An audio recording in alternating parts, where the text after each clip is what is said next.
The grocery line was long, the kind of quiet tension where everyone pretends not to notice the person who doesn't fit in. That person was me. A woman with a buzzed haircut, faded jeans, and a plain sweatshirt 2 sizes too big. I stood silently holding a bag of frozen vegetables and a tin of dog food, both for me. And behind me, 2 well-dressed moms whispering just loud enough. You'd think she'd cover those scars.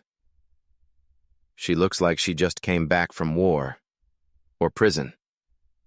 I didn't flinch. I never do. The cashier didn't meet my eyes. She just scanned slowly, trying not to look at the burns on my forearm or the jagged line across my collarbone.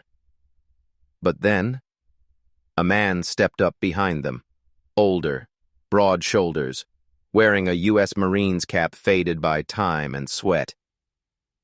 He opened his mouth to say something to the women, then froze mid-sentence. His eyes had landed on my wrist. The sleeve had slipped up just enough to reveal the black ink etched into my skin.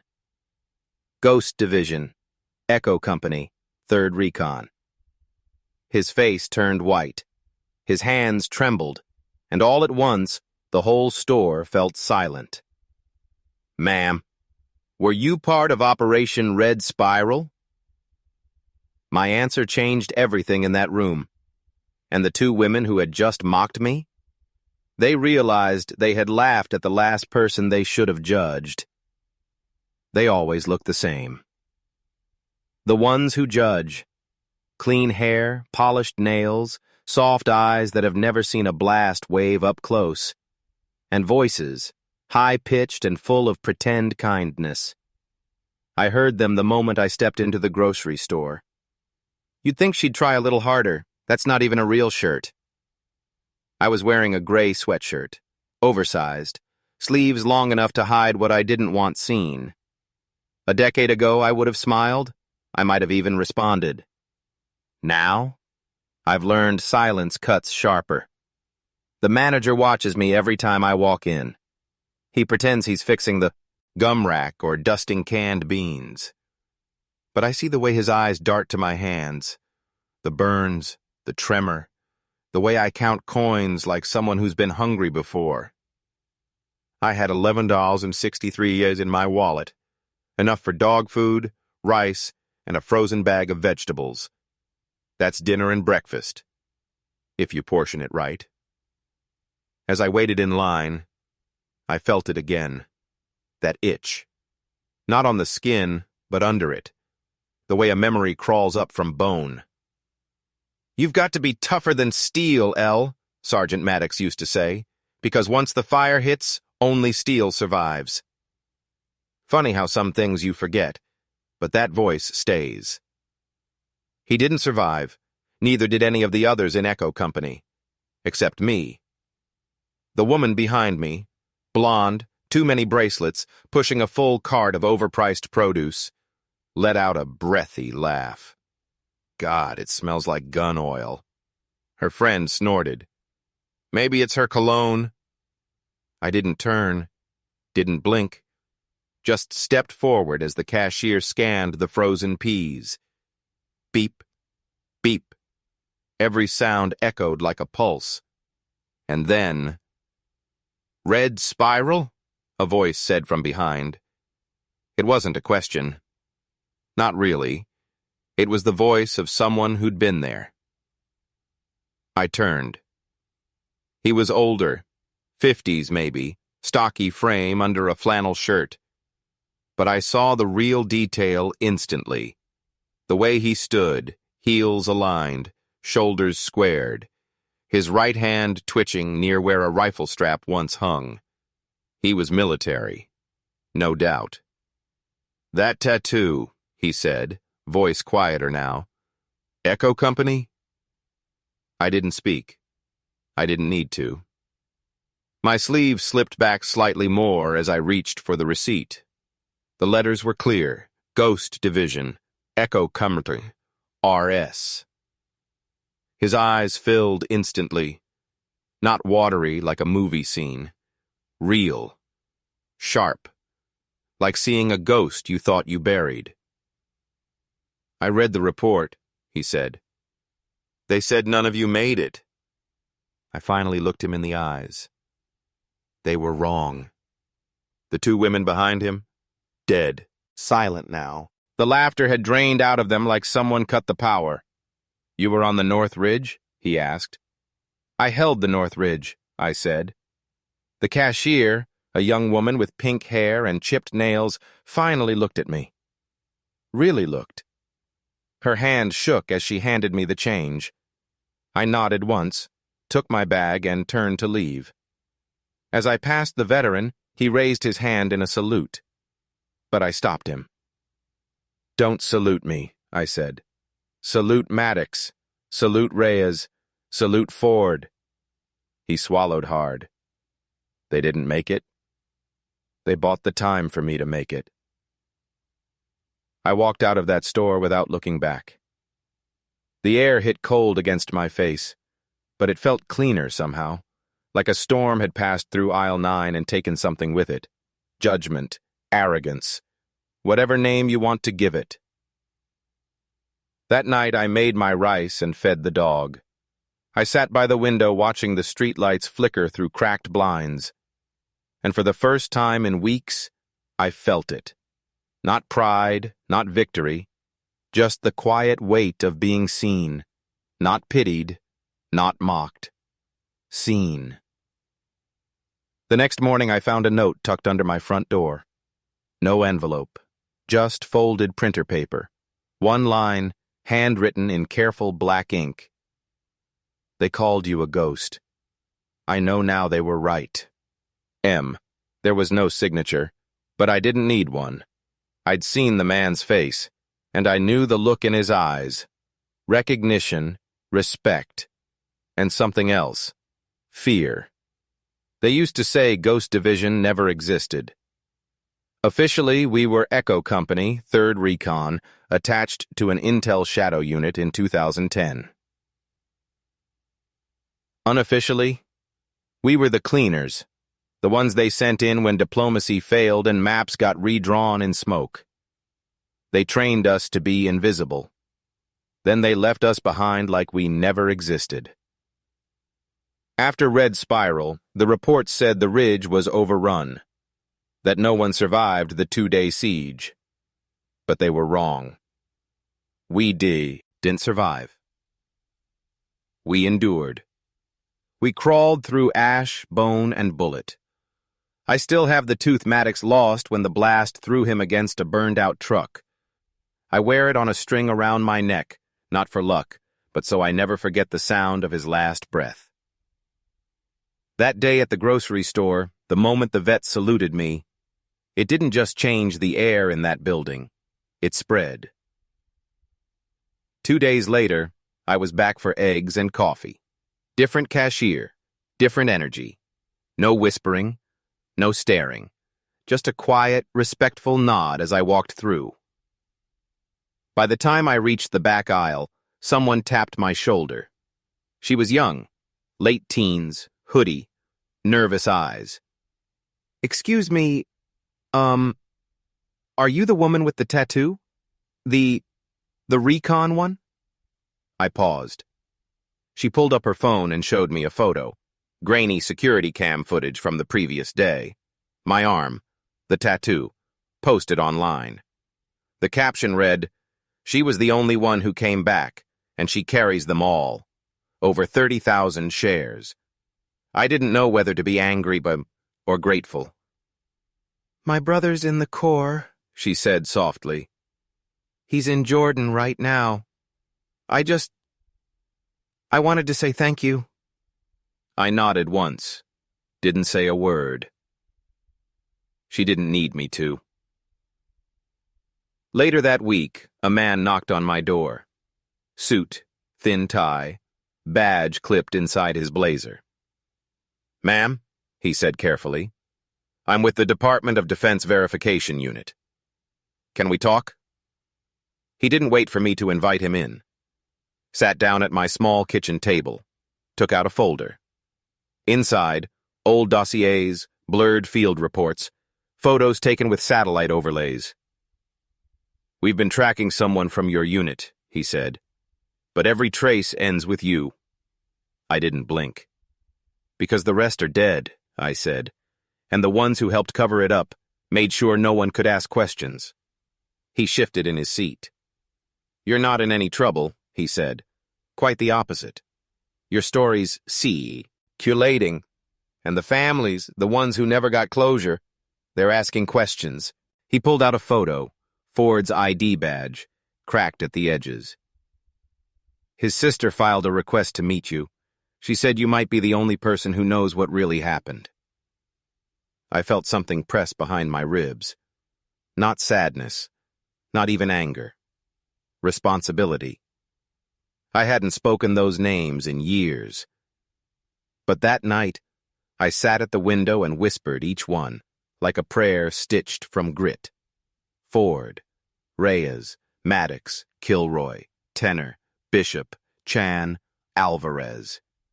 I whispered until my throat turned raw, until I couldn't hear the street outside, just their voices.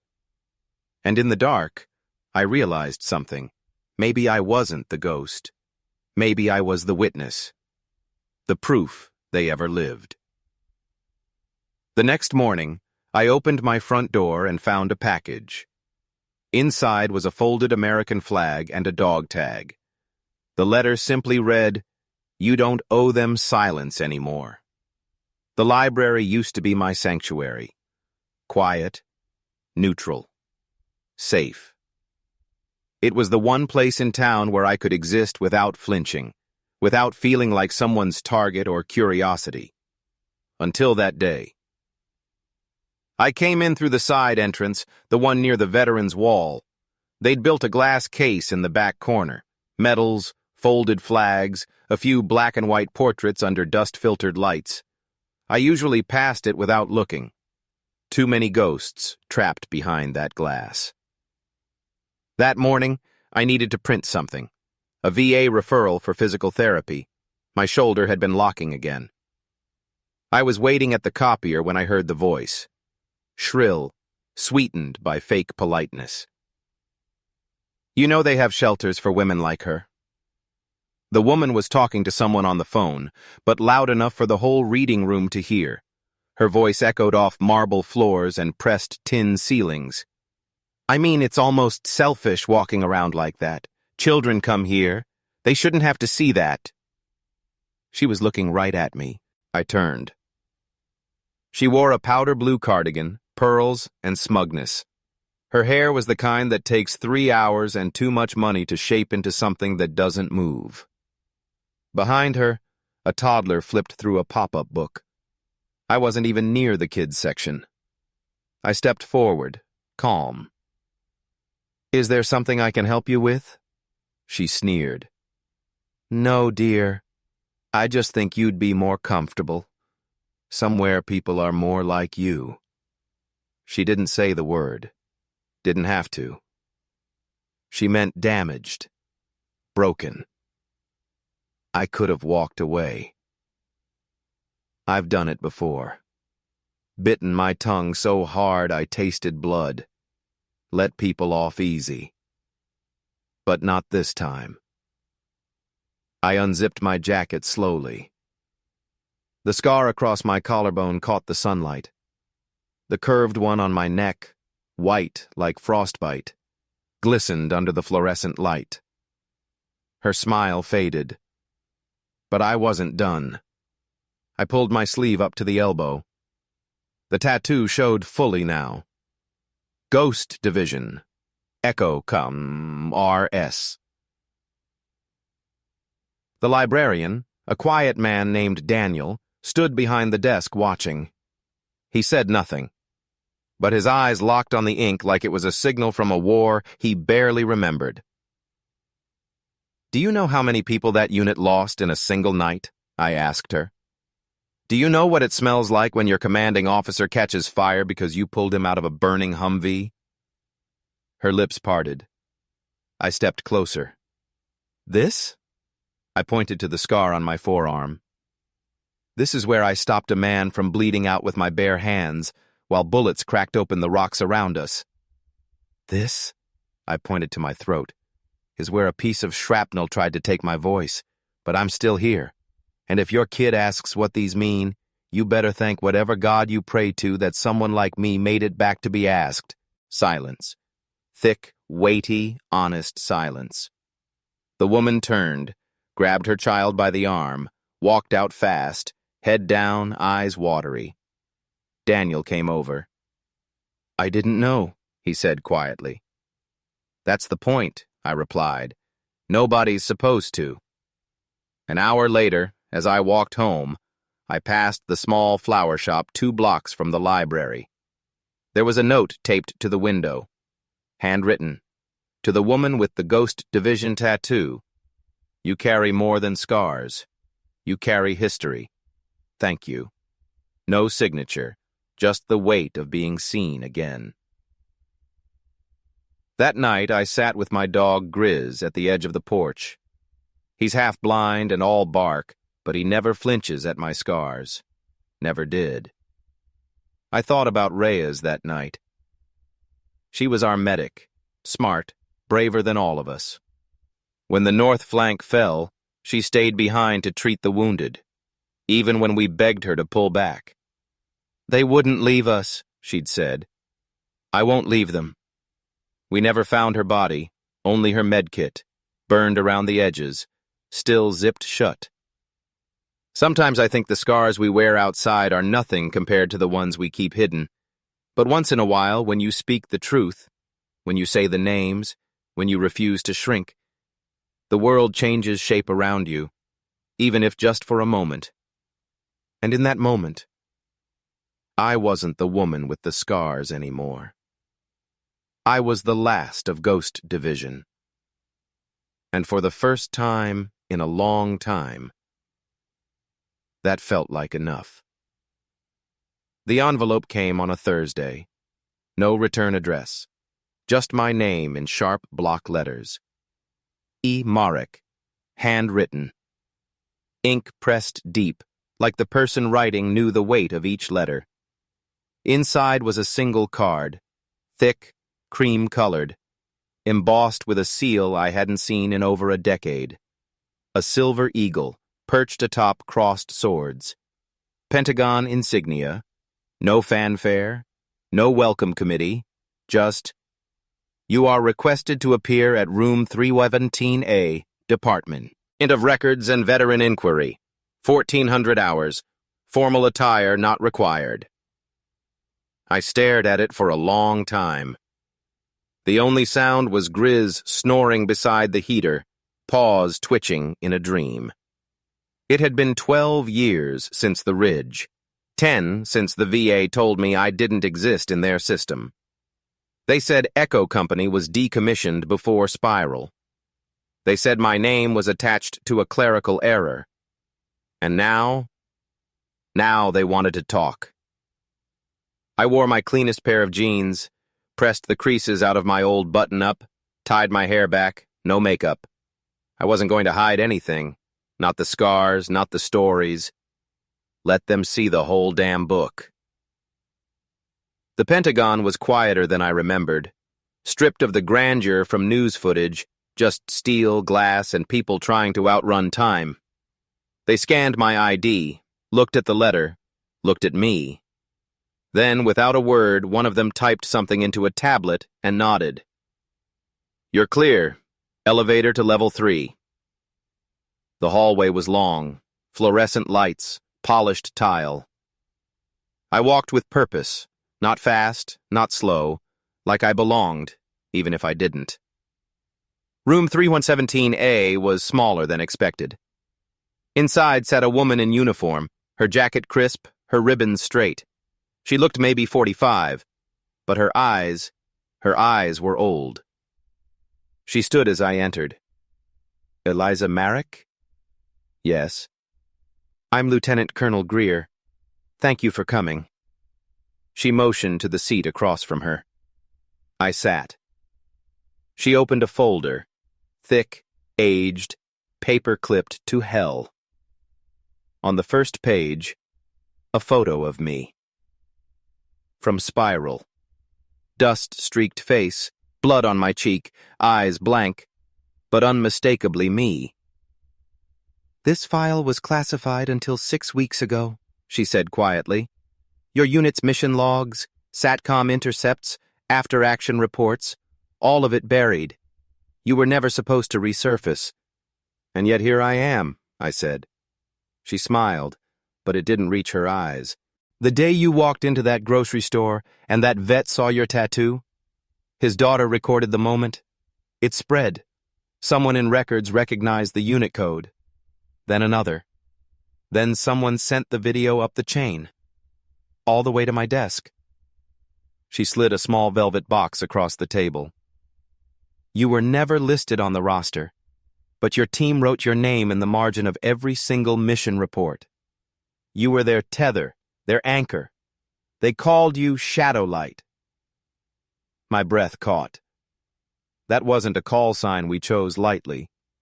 You earned that name when you stayed lit even after the power cut out. I opened the box. Inside was a medal. Not one I'd seen before. Circular, black steel, inscribed with 7 names, and one line across the back. She didn't leave, so we made it home. I didn't cry.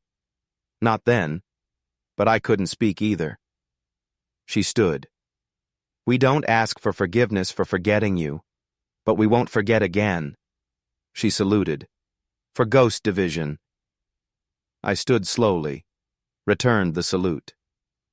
But this time, I let her finish it. On the flight home, I kept the metal box in my lap the entire time. People looked at me. Some stared at the marks on my hands or the tattoo peeking from my sleeve. But none of them spoke. And for the first time, I didn't care. Because I wasn't just the woman from aisle 9. I wasn't just the quiet one in line with scars and old boots. I was the witness, the anchor. And now, someone new. When I got back to town, I passed the library. The flower shop had a new sign in the window. Support local veterans. Ask their names. Hear their stories. And under it, a photo of me, in uniform. Half smiling. Tattoo visible. I didn't ask for that. Didn't need it. But seeing it there, it felt like something long overdue was finally finding its place.